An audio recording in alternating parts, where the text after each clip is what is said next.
All right, so as promised, we're going to jump into this section. We introduced it. We saw the intro paragraph last time, which isn't a whole lot, but I spent a lot of time kind of walking you through the way it's laid out, because it's laid out like prophecy's laid out. Here's a prophecy, here's a prophecy, here's a prophecy, and you're sitting there trying to think, well, how does that all fit together in the timeline? And the answer is it doesn't. It's just boom, boom, boom. These things are going to happen. And I really think, based on Daniel 12, I believe the Lord did that on purpose. I think the Lord decided that people, when they come to faith, need to learn the gospel. And then they need to learn Christian living. And then they need to learn, church involvement. And they need to learn, spiritual gifts and whatever. That in our course of discipleship, these are these prophetic things, which this section deals with end times. These are the deeper things of the faith that you don't need to know when you're a toddler in the faith, and they're not made for the toddler to discern. They're made for us to discern and later in our development. And so I think they are skewed for a reason for all times. But we looked at the time gaps, and I just want to remind you of that. We start in 12. We got our little introduction to oracle, and oracle means this is a burden, there's something bad that's coming, and yet it starts off very positive, and we're going to look at the positive beginning tonight. But we see a strong Israel, and then we see grace poured out on Israel. And if we just take chapter 12, if Zechariah had never written 13 and 14, we would think that Armageddon was going to be that the nations are going to attack Israel and bounce off of it like a cartoon, and then God's going to return and save them all.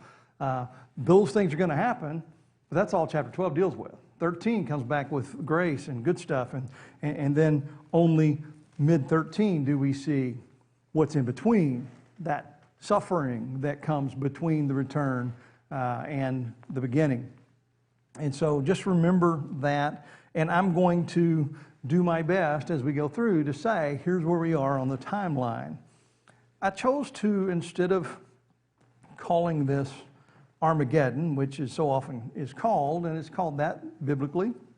The armies gather at Megiddo, which in the Hebrew is Harmageddo or Armageddon. But this isn't really the Battle of Armageddon. I've said that before. They set up an Armageddon. It's a battle for Israel. It's a battle for the whole of Israel, focused on Jerusalem, we see today, and yet it's for the whole of the country. And I chose to just refer to this season another biblical name, and that is the time of Jacob's trouble. And so I wanted to begin with developing that picture. And my first subject is the context, where we are in the big picture of eschatology. If you've been with us the last couple of weeks, I've already sort of laid this out. But let's look at Jeremiah 30 here for a minute. Verse 4, these are the words of the Lord spoke to Israel and Judah. The words of the Lord spoke to Israel and Judah. This is what the Lord says. We have heard a cry of terror, of dread. There is no peace. Ask and see whether a male can give birth. Boy, that doesn't really play well in this day, does it? Why then do I see every man with his hands on his stomach like a woman in labor, and every face turned pale? How awful that day will be. By the way, if you get in an argument with somebody about that, Jeremiah 30 uses that as a mockery. It's used as a tongue-in-cheek, but we digress. So every man has his hand on his stomach like he's in labor. Verse 7, how awful that day will be. There will be no other like it. It'll be a time of trouble for Jacob, but he will be saved out of it. On that day, this is the declaration of the Lord of armies. Remember, I told you, you see that in the prophets. Here we see it even in Jeremiah. This is a guarantee. When it says this is the declaration of the Lord of hosts, he's saying this is unconditional. This will happen. I will break his yoke from your neck and tear off your chains, and strangers will never again enslave him. They will serve the Lord their God and David their king, whom I will raise up for them. Let me tell you something. We could preach all night on that paragraph. That is just rich. That is what a theologian would call a pregnant paragraph. You can go to town on every phrase of that. But that was introductory, so I'm not going to do that. What we see here, though, is verse 5, a time of no peace. We see a time of anguish in verse 6. And we see a time of trouble for Jacob. And so that's why I have titled this section, Jacob's Trouble, or the time of Jacob's trouble. Verse 7, we see also a promise, but he will be saved out of it. And we follow that with, on that day, this is the declaration of the Lord of armies, I will break his yoke. That's interesting too. Whose yoke? Well, Jeremiah doesn't drill down on that. Daniel does. Paul does. Jesus does. John does. There's a leader involved in this. We call him Antichrist. That's John's name. John also calls him the beast. The beast is really more than the man, but it is the man, and it's the man in his government. But I'll break his yoke. So we have a personality referred to here in Jeremiah. One may wonder who that is, but we know who it is. And tear off your chains, and your chains are basically the idea of Israel's chains, and strangers will never again enslave him. That goes back to Jacob. That's Israel. They will serve the Lord their God. The they there in verse 9, I believe, refers back to the combatants, the enemies of Israel. They'll serve the Lord their God and David their king, who I'll raise up for them. That can refer, it certainly refers to Israel, but the they there, the antecedent, I think also refers to the world, because when this is all done, the whole world is going to serve David their king. That too is messianic language. David their king is not referring to David. David's dead. He's been dead. This is the king that's going to come from David's line. That's Messiah. That's Jesus. So we see this idea of the time of Jacob's trouble there. Jesus spoke in Matthew 24, the Olivet Discourse. At that time there will be great distress, the kind that hasn't taken place from the beginning of the world until now and never will again. Unless those days were cut short, no one would be saved, but those days will be cut short because of the elect. What's Jesus talking about? This. He's talking about the time of Jacob's trouble. He's talking about the second half of the tribulation. He's talking about that distress that gets cut short, and cut short that God, he already told us it's going to be 7 years. He's not cutting it short from 7 years. It might have been 10. It might have been longer, but he's going to cut it off at 7. Daniel 12, which Jesus was referencing there, says, at that time, Michael, the great prince who stands watch over your people, this is verse 1, I don't think I put that in there, will rise up. There will be a time of distress such as never occurred since nations came into being until that time. This is the worst time in all of human history. Black Plague, please bring that back. Slavery in Egypt, we long for that again. Never has there been anything like what it's going to be. That has been 3 times now said, and we could find more. So what is the day of Jacob's trouble? It is a biblical moniker given to this season we call, some people, again, the idea of the Battle of Armageddon, I don't like that. It's not the Battle of Armageddon. They're not fighting for Armageddon, and it's not a battle. It's a war. It's 3.5 years, and it's multiple. It's a continued battle. If it's a battle for anything, it's a battle for Israel, and you might condense that to the battle for Jerusalem. But we've always called it the Battle of Armageddon. That's fair. I refer to it that way, too, because that's what people know. Like hot water heat them, I understand you don't heat hot water, but it's still a hot water heater. Just accept it and move on. And no, we're not having that discussion right now, okay? Because we've had that discussion before. People telling me you can't call it a hot water heater, that's redundant. Well, we call it a barbecue smoker. Barbecue is a finished product, and a barbecue smoker means I'm going to smoke barbecue. But no, I'm making barbecue, and it's how barbecue becomes barbecue, and a hot water heater is how hot water becomes hot. So let's move on. So it's just kind of one of those things we've gotten used to saying. So at that time, time of distress such as never occurred since nations came into being until that time, but at that time, all your people who are found written in the book will escape. So in every case, we see what I have identified to you as the prophetic template. We see that all from Moses all the way through. The prophetic template for Israel is you're going to disobey, God's going to judge you, he's going to haul you into slavery and do all kind of other things, but while in punishment, you're going to do what every wayward child does in punishment. You're going to regret your decisions, and he's going to restore you to his fellowship. That is evident here, everywhere you see it. So Second half of the tribulation is what we're talking about, the time of Jacob's trouble. Let's get into Zechariah 12, how Jacob's trouble begins. I'm going to read the whole thing, and we're going to break it down. Look, I will make Jerusalem a cup that causes staggering for the peoples who surround the city. The siege against Jerusalem will also involve Judah.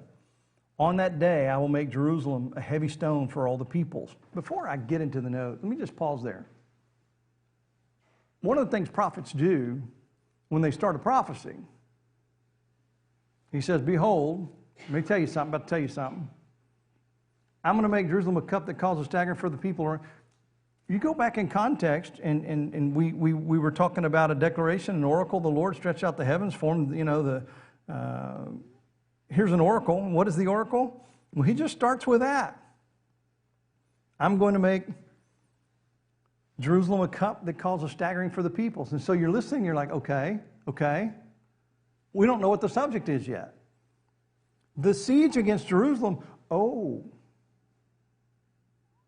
you see that? We didn't know that's where we were until we were told that's where we are. So this is about a siege against Jerusalem. I'm going to make Jerusalem a cup that causes staggering for the peoples. The siege against Jerusalem will involve Judah. On that day, I'll make Jerusalem a heavy stone for all the peoples. And all who try to lift it will injure themselves severely when all the nations of the earth gather against her. On that day, this is the Lord's declaration. That means this is what? Yeah. That makes this what kind of a prophecy? I didn't hear you. What? Killer happy is what I heard. I can't hear. This is unconditional. This is a declaration of the Lord. This is going to happen. Not this is going to happen if you don't. And this is not going to happen if you do. It's not going to happen if I feel like it. This is going to happen. All right. On that day, I'll strike every horse with panic. I'm going to save you, is what he's saying. He starts with the salvation. I'll strike every horse with panic and its rider with madness. I'll keep a watchful eye on the house of Judah, but strike all the horses of the nations with blindness. Then each of the leaders of Judah will think to himself, the residents of Jerusalem are my strength through the Lord of armies, their God. On that day, I will make the leaders of Judah like a firepot in a wood pile, like a flaming torch among sheaves. They will consume all the peoples around them on the right and the left, while Jerusalem continues to be inhabited on its site in Jerusalem.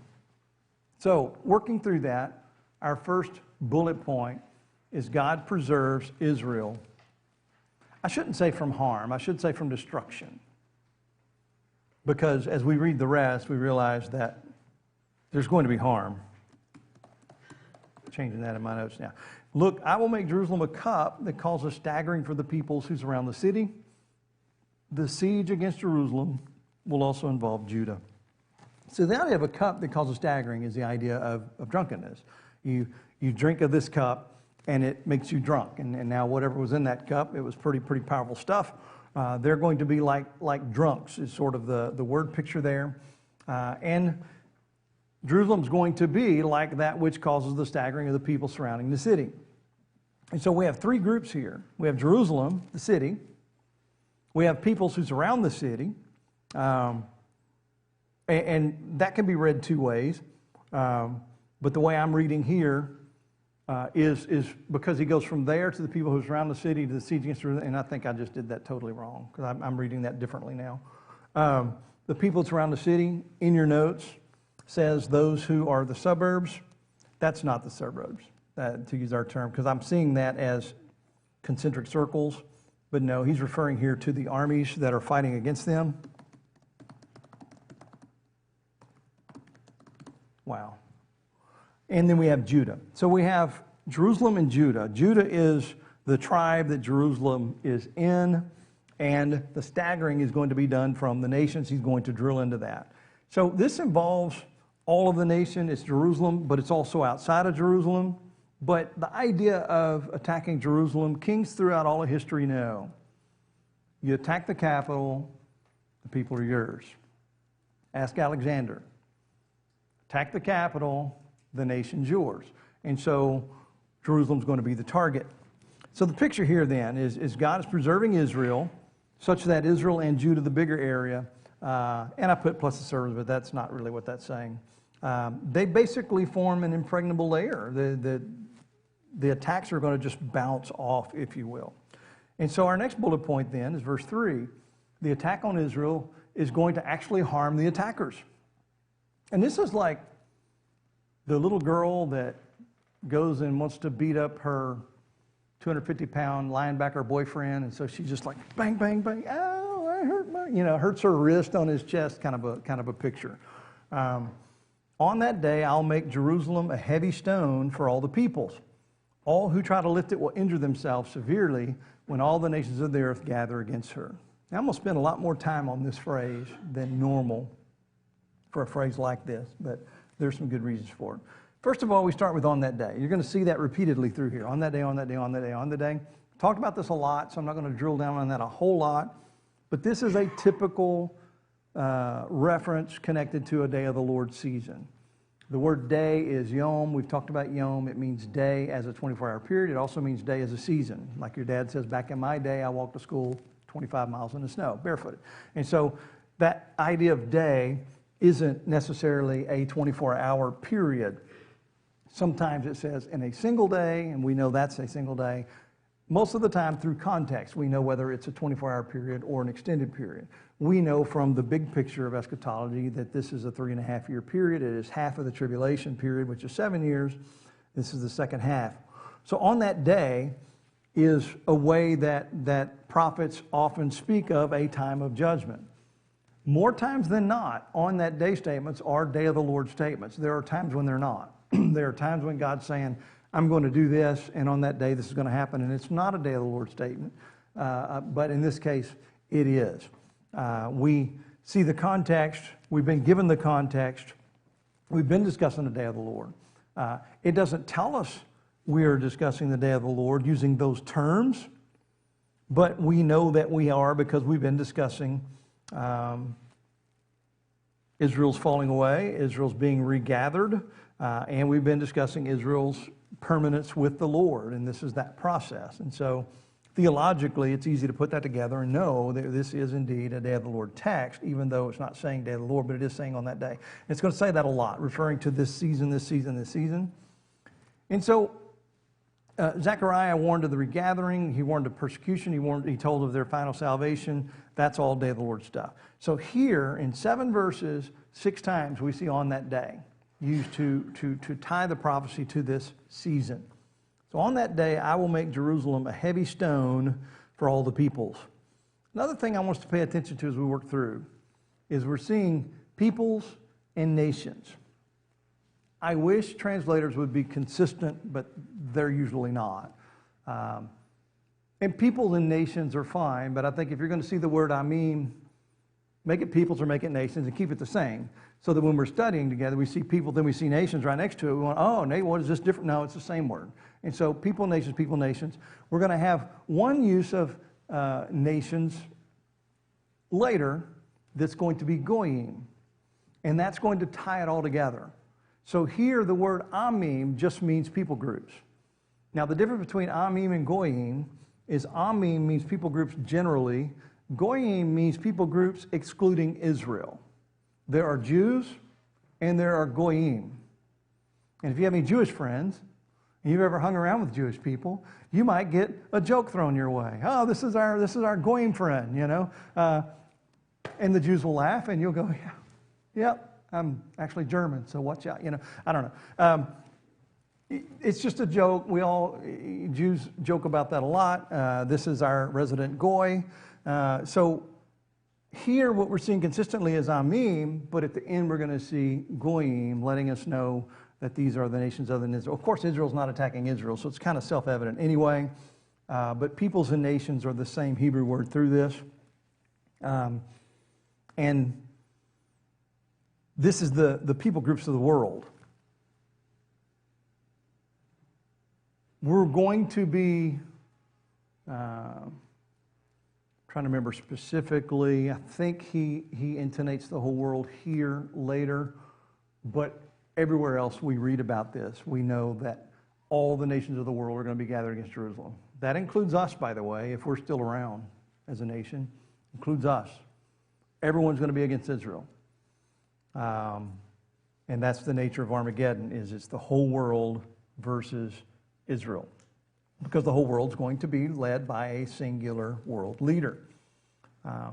And by the way, that's why the Christian worldview, this is one reason, a big reason why the Christian worldview generally opposes concepts of globalism. It's why the Christian worldview generally opposes concepts of one world monetary systems. It's why Christian worldview generally opposes concepts such as,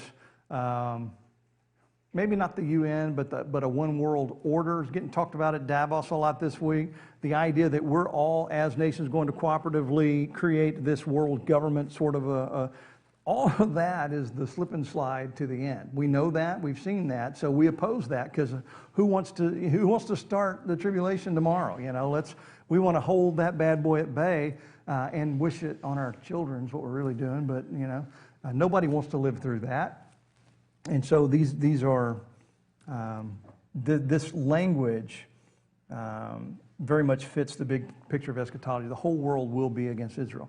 And so it talks about Jerusalem's going to be a heavy stone. And it says, all who lift it will injure themselves severely. Now, that I think, and I'm going to start at the end of what all I wrote, but I think that's a good translation. But it's not a technical translation. I think the idea is there. The idea is comical. It's almost cartoonish. Someone's trying to lift the big stone and they go,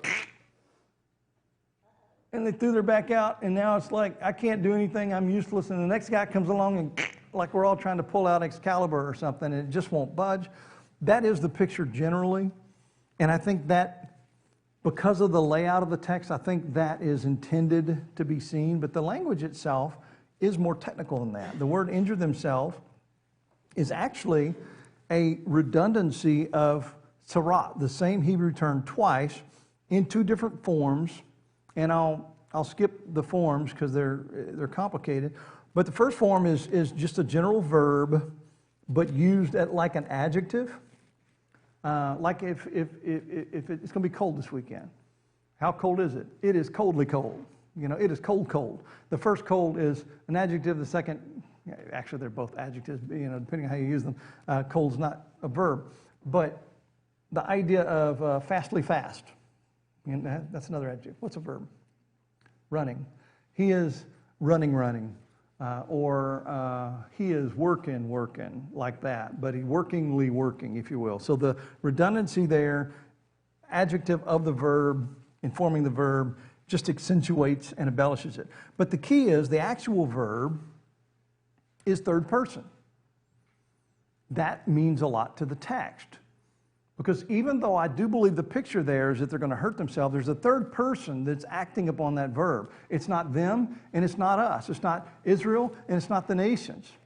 It's God. And that's going to, so they hurt themselves trying to pick up, because God is the third person that is injuring them. And then we get to the actual word. The word sarat means cut in pieces.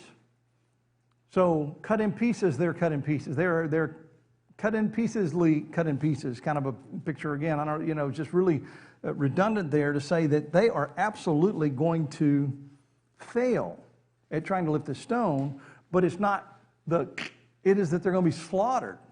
They're going to be cut in pieces. And so the word themselves there in the CSB, again, I think that's part of the picture. They're going to hurt themselves. But themselves isn't in the Hebrew. They're going to be hurt by a third party. It's third person, cut in pieces by a third person, and that third person is the Lord. We're told that in the text. And so the imagery isn't as technical as the language, but we need to defer to both. I do think the picture is the comical picture of someone hurting themselves trying to lift the stone, that it's so immovable that all they're going to do is hurt themselves trying. And that's a joke we would say, you get some strapping young man, he's picking up a box, helping you move, and you're like, don't hurt yourself, That's almost the humor in it, but it is God that's going to hurt them, according to the technical language. He is the third person, and it's not the picking up of the stone that's breaking the back. It is they're going to be cut down. They're going to be cut to pieces is the literal language. The King James says, all that burden themselves with it will be cut in pieces. That is the more literal understanding. But again, the picture of someone trying to move the rock and getting the hernia, limping away, I do think is likely intended by the text because of that presentation of lifting the rock. So either way, we have a direct, literal message. We have probably a figurative picture of that message. Anybody that comes against Jerusalem on that day is going to be cut down. They're going to hurt themselves by doing so. So at either understanding, it is going to be utter futility for anyone attacking Israel on that day. Here's the kicker. That's not going to be that way throughout all of that day. And so we talk about on that day now, we're going to talk about on that day later. We're going to piece those together and understand that in this day, we're seeing slices of this day. And that gets more complicated, but it's really not that complicated. There are only so many ways this can piece together. You could say that at first, they're all going to be cut down, and then God's going to make them like an immovable rock, and then God returns. Those are the three major events we have coming up. The problem with that is, chapter 13 tells us that 2/3 are going to perish, and that's the picture of a decimation leading to repentance. The final third are the ones that return. They call him the king, and he answers them. So that tells me that before the king returns, we have the decimation.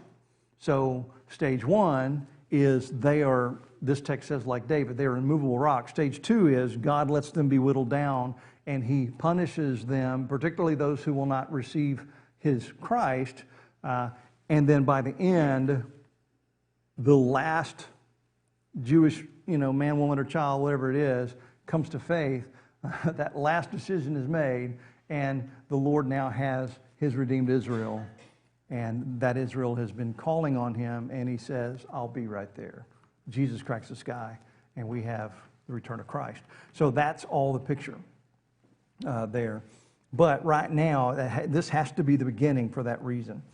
So God's responsible for them hurting themselves because he's protecting Jerusalem. So anyone who tries to lift the rock hurts himself. How's this happen? Verse 4 tells us, on that day, this is the Lord's declaration. That is guaranteed, unconditional. I'll strike every horse with panic and its rider with madness. I'll keep a watchful eye on the house of Judah, but strike all the horses of the nations with blindness. These are a couple phrases we know well. The on that day, again, reminding us of the season. This is the Lord's declaration, reminding us that this is unconditional. This is going to happen. We're going to continue to see those. And what God's going to do is he says, I'm going to strike every horse with panic. Now, I know, and by the way, y'all know me. I believe in the golden rule of interpretation. If the plain sense makes sense, seek no other sense, but take every word as its usual customary usage, unless axiomatic truth and context dictate that that's not the case. Axiomatic truth and context here dictates that this is not the case. Are we going to fight Armageddon on horseback? Anyone? Axiomatic truths tell me no. So why does Zechariah do what, by the way, Ezekiel does the same thing. He writes about Gog, Magog, and Ezekiel, horseback and swords and clubs.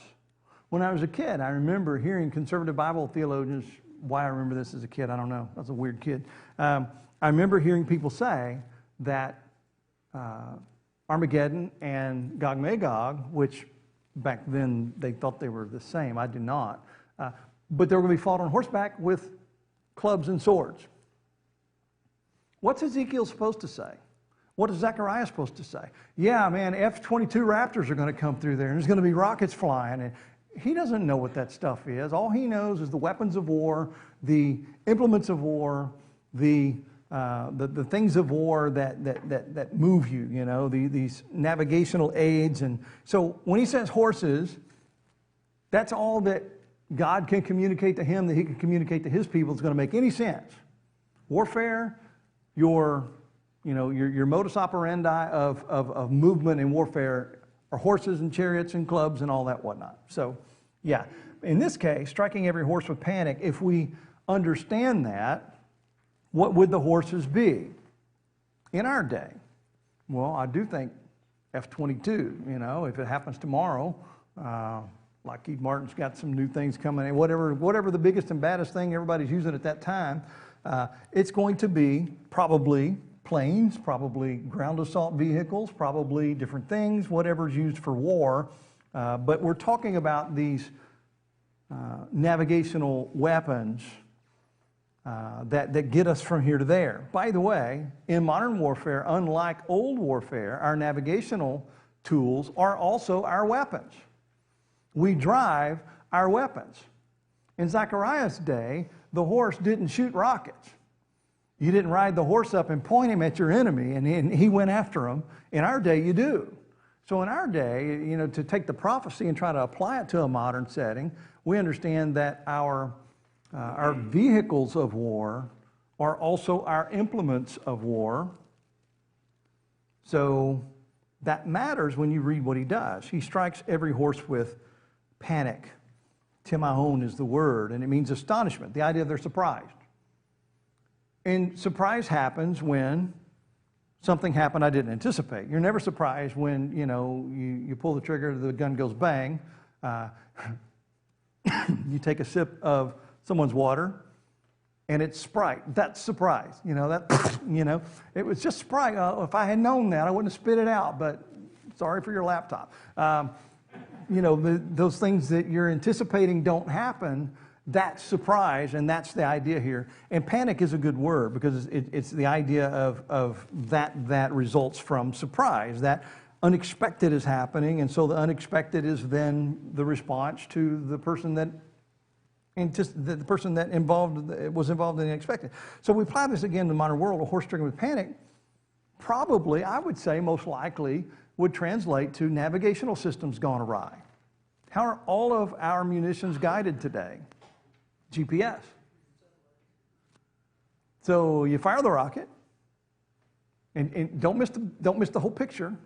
Everyone who tries to hurt Israel is going to end up hurting themselves because God's intervening. That's the picture. And so here I am. I'm Chinese, I'm Vietnamese, I'm U.S., whoever it is.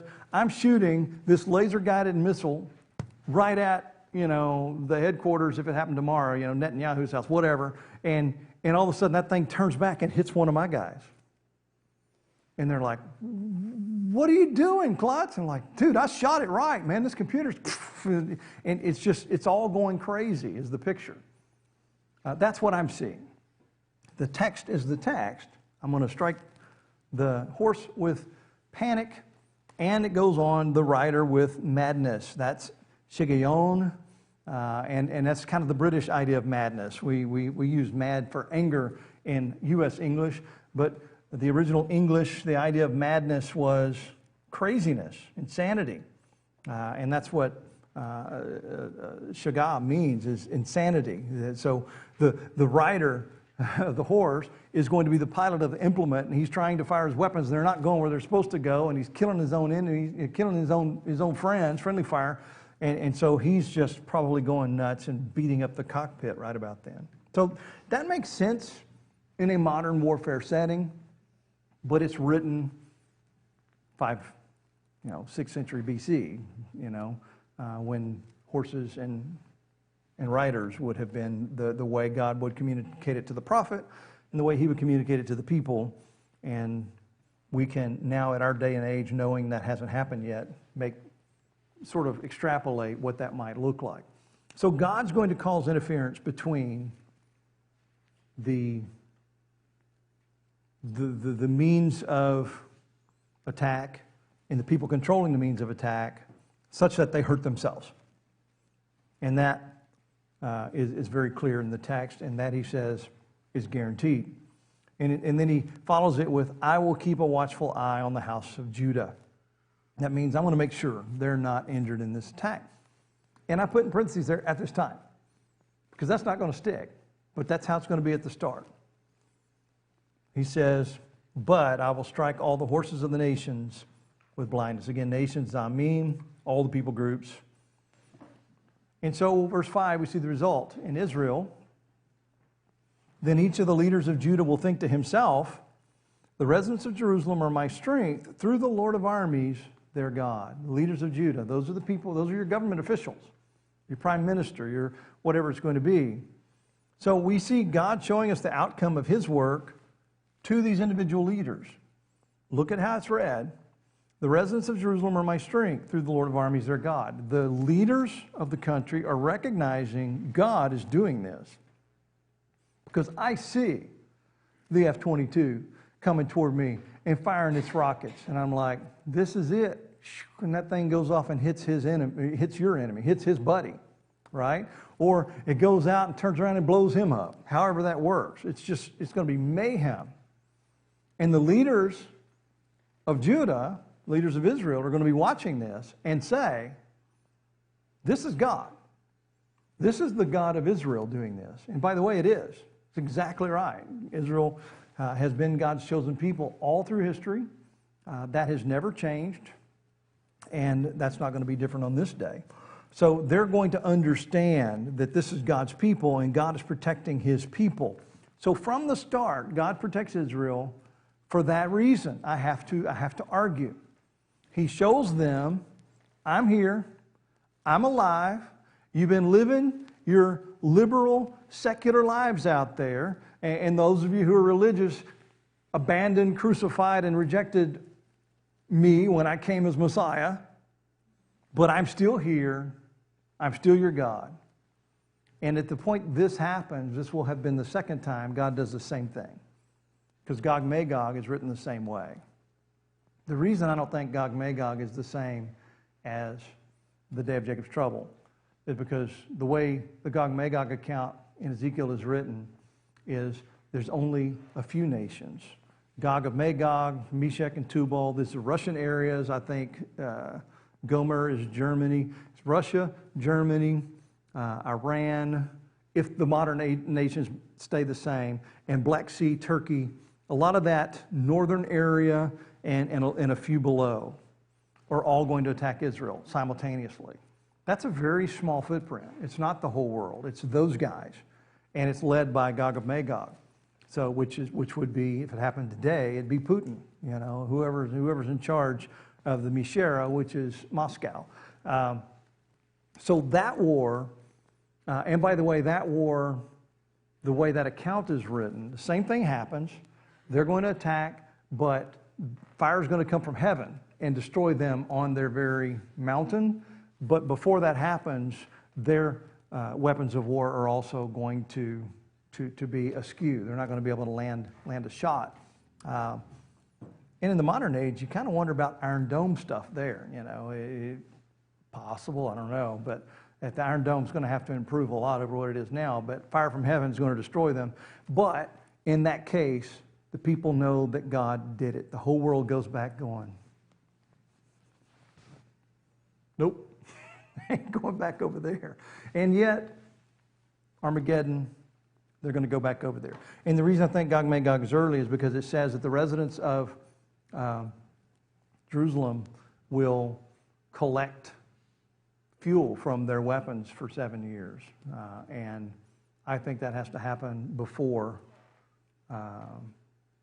the beginning of the tribulation, because once we get 3.5 years in the tribulation, they're not going to be going out and collecting weapons, because those very same hills are going to be covered with the armies of the world. So I think Gog Magog's at least 3.5 years before the start of the tribulation, and it could be 10, 20, 100 years before. We don't know, but I don't think these are the same. These are different accounts, but God does the same thing. He frustrates the ability of the weapons to land. So the result in Israel is they understand that God is doing here. The result in the nations in verse 6, on that day I'll make the leaders of Judah like a fire pot in a wood pile, like a flaming torch among sheaves. They'll consume all the peoples around them on the right and left, while Jerusalem continues to be inhabited on its site in Jerusalem. So again, on that day, I'm going to make the leaders of Judah like a fire pot in a wood pile. The fire pot is not something we use a lot, but we have something similar to that if you like to cook out. A lot of guys have charcoal starters. You have this little thing, you start a fire in this big long tube, and you get that charcoal really hot, and you get that fire really hot because it burns in faster than laying it out and waiting on it to slowly, you know. And so it's a pot, and once you get that fire good and hot, you carry it over and you go, and I don't do that, I'm a wood guy, but you drop it and it falls into place. They had a fire pot like that. You would scoop up coals out of your existing fire in the pot, and you would carry those coals to another place where you wanted to start another fire. So they're going to be like a fire pot in a wood pile. Now, literally here, wood is eitz. It's just the word for wood, but it's a general word for wood. A little wood, a lot of wood. Here, the inference is that this is the wood pile. The inference is that you're going to throw, instead of trying to burn a little wood, it's going to go to the cache, if you will, of wood. So the picture is, we have no smoking signs on fireworks shops for a reason. You could take, a cigarette and light a black cat and you get pop. If you do that in the wood pile, and they all go boom, then, you've lost it all. That's the picture. It's someone took that and threw it into the cache of wood so that it all burned up. And a lot of the way we know that wood here is bigger is because of the parallelism. We talked about parallelism before. In Hebrew, it's a word picture device. It's a poetic device to use parallelism. Something is to something as something is to something. And here we have a flaming torch among sheaves as the second part of the parallel. So like a wood pile, like a fire pot in a wood pile, like a flaming torch among sheaves. And so we have two examples. Flaming torch among sheaves is the idea of the quick burning up of a pile, if you will, of sheaves, because a sheaf is a pile of wheat. You gather the wheat into bundles, and the idea is that someone has a torch, and they're just walking by, and ember falls from the torch, or they throw the torch into the pile of sheaves, and that just immediately whooshes up. So that's what it's going to be like. The leaders of Judah are going to just light on fire the nations, if you will. And that illustrates a bigger picture. Horses panic, the riders are crazy. Fire pot burns down the wood pile rather than its target. Light catches the sheaves on fire. This is all going to be madness in Israel's favor. And the end result then, they'll consume all the peoples around them on the right and the left. They are the leaders of Judah. Consuming, a call, literally means devour or eat, like the fire eating the sheaves of the woodpile. Peoples, meme, again, those people that are attacking them, while Jerusalem continues to be inhabited on its site. So the whole idea is to usurp Jerusalem. Take the capital, you've taken the nation. Ain't gonna happen. I'm out of time for tonight, so we'll pick up that next little piece before we roll in to the big chunk next time. Questions, comments?